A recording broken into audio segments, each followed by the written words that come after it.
जय हिंद प्यारे साथियों, स्वागत है आप सभी का एक बार फिर से न्यू प्रगति कंपटीशन पॉइंट यूट्यूब चैनल पर। साथियों, पिछली वीडियो में मैंने आप सभी को बताया था बृहद हिमालय या महान हिमालय के बारे में, जिसमें मैंने आप सभी को बताया था कि बृहद हिमालय में विश्व की सबसे ऊँची चोटियाँ पाई जाती हैं, जिसमें मैंने आपको बताया था माउंट एवरेस्ट के बारे में, माउंट मकालू के बारे में, माउंट लोत्से के बारे में, और भारत में जो चोटियाँ थी बृहद हिमालय में, जिसमें नंगा पर्वत था और कामेत पर्वत था और उसके बाद कंचनजंगा था, नामचा बरवा था। ये सभी पर्वतों के बारे में हमने विस्तृत से जानकारियाँ इकट्ठा की थी। आज जो हम पढ़ने वाले हैं वो पढ़ने वाले हैं लघु या मध्य हिमालय के बारे में। तो आइए समझते हैं लघु या मध्य हिमालय के बारे में। सबसे ऊपर जो श्रेणी थी वो थी बृहद हिमालय। उसके बाद दूसरी जो श्रेणी है जिसके बारे में आज पढ़ने वाले हैं वो है लघु या मध्य हिमालय, जो कई श्रेणियों में, कई टुकड़ों में बटा है। तो इन टुकड़ों को अलग अलग नाम दिया गया है, तो उन नामों को हम जानते हैं। जैसे जो सबसे पश्चिम साइड का टुकड़ा है इसको पीर पंजाल कहते हैं, पीर पंजाल पर्वत नाम दिया गया है। और उसके बाद और ये कहाँ स्थित है पीर पंजाल? ये जम्मू कश्मीर में स्थित है। उसके बाद जो दूसरा टुकड़ा है उसको धौलाधर नाम दिया गया है, धौलाधर। और ये कहाँ स्थित है? ये उत्तराखंड में। उसके बाद जो तीसरा टुकड़ा है इसको नाम दिया गया है नाग टिब्बा, नाग टिब्बा या मसूरी पर्वत, मसूरी पर्वत। और ये कहाँ स्थित है? तो ये है हिमाचल प्रदेश में। उसके बाद चौथे जो नेपाल में स्थित है इसको नाम दिया गया है महाभारत पर्वत, महाभारत पर्वत। और ये कहाँ स्थित है? नेपाल में।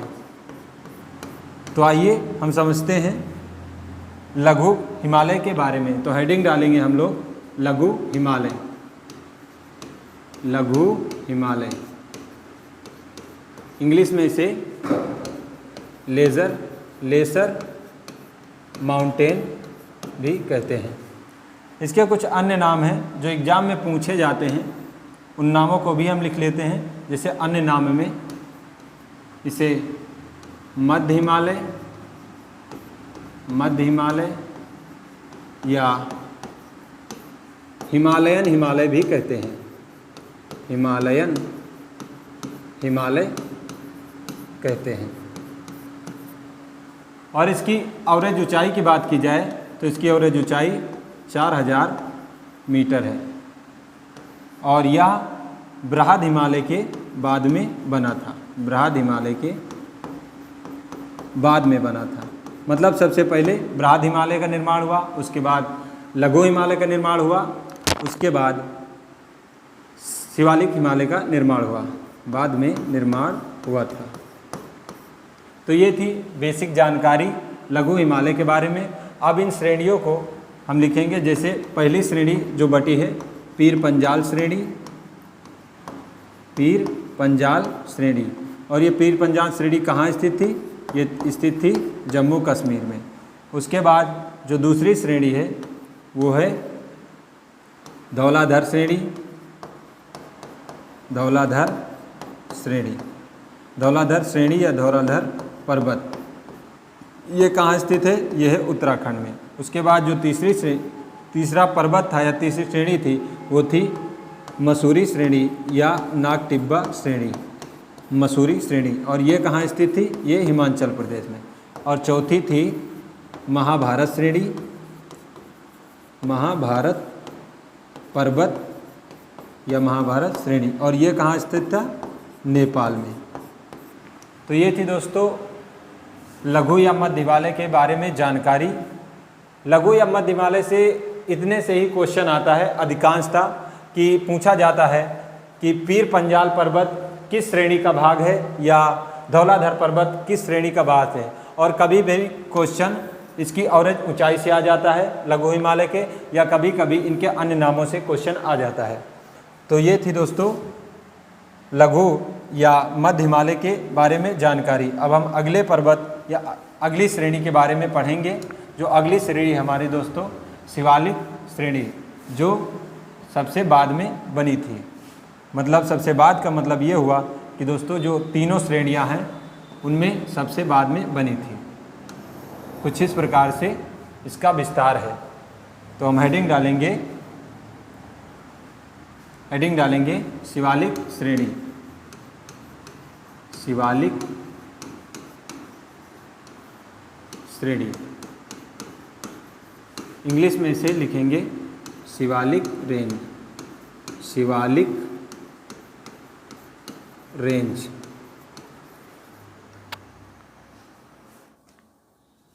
शिवालिक श्रेणी या शिवालिक रेंज की विशेषताओं में लिखेंगे इसे बाह्य हिमालय भी कहते हैं। बाह्य हिमालय भी कहते हैं। बाह्य हिमालय या आउटर माउंटेन, इसे बाह्य हिमालय के नाम से भी जानते हैं। और इसकी एवरेज ऊंचाई की बात की जाए तो एवरेज हाइट की, तो ये इसकी एवरेज हाइट 1100 मीटर है। और दोस्तों जो विशेषताओं में अगला पॉइंट है कि यह तीनों श्रेणियां जो हैं बृहद श्रेणी और उसके साथ साथ लघु या मध्य श्रेणी, इन तीनों में सबसे बाद की बनी है। तो इसे हम लिख सकते हैं कि यह तीनों श्रेणियों में सबसे बाद में बनी। श्रेणियों में सबसे बाद में बनी। सबसे बाद में बनी।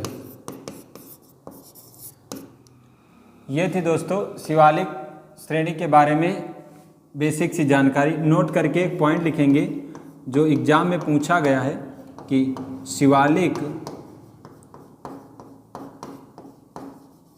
और मध्य हिमालय के बीच के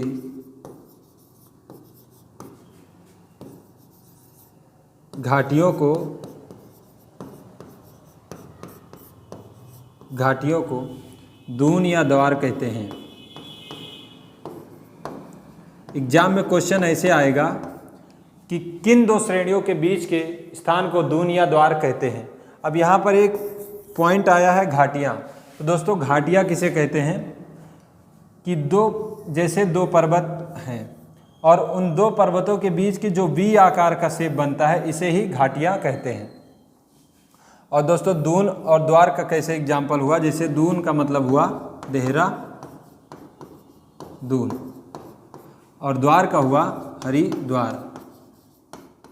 तो ये थी दोस्तों शिवालिक श्रेणी के बारे में जानकारी। एक वैज्ञानिक हुए थे दोस्तों जिनका नाम था सिडनी बुरार्ड, और इन्होंने हिमालय को नदियों के आधार पर विभाजित किया था। तो आइए समझते हैं कि उन नदियों के आधार पर कितने भागों में बांटे थे सिडनी बुरार्ड जी ने। तो हम सबसे पहले मैप पर समझते हैं कि जो श्रेणियां हैं उनको कितने भागों में बांटा था, हिमालय को कितने भागों में बांटा था। तो एक नदी निकलती है दोस्तों तिब्बत से जिसका नाम है सिंधु, और दूसरी नदी एक और निकलती है जो तिब्बत से ही निकलती है जिसका नाम है सतलज। इन दो नदियों के बीच के जो हिमालय को नाम दिए थे वो नाम दिए थे पंजाब या कश्मीर हिमालय। पंजाब या कश्मीर हिमालय। कश्मीर हिमालय। एक नदी दोस्तों इसी तिब्बत में नेपाल से निकलती है जिसका नाम है काली, और इस काली और सतलज के बीच के जो हिमालय को नाम दिया था वो नाम दिया था कुमाऊं हिमालय। कुमाऊं हिमालय।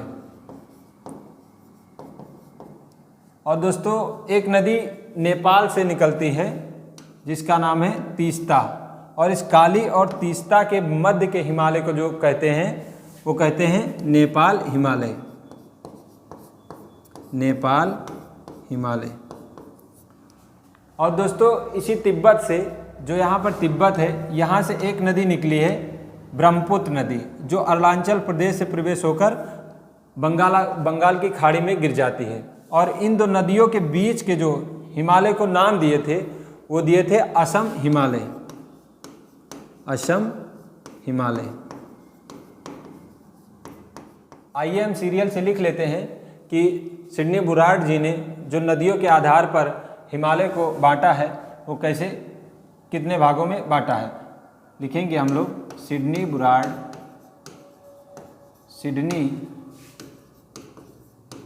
बुराड़ के अनुसार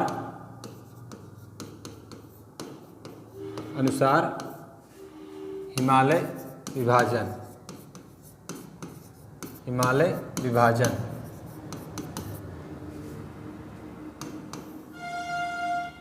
विभाजन लिखेंगे हम लोग। सिंधु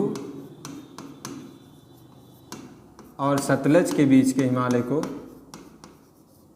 सिंधु और सतलज के बीच के हिमालय को हमने कहा था पंजाब हिमालय।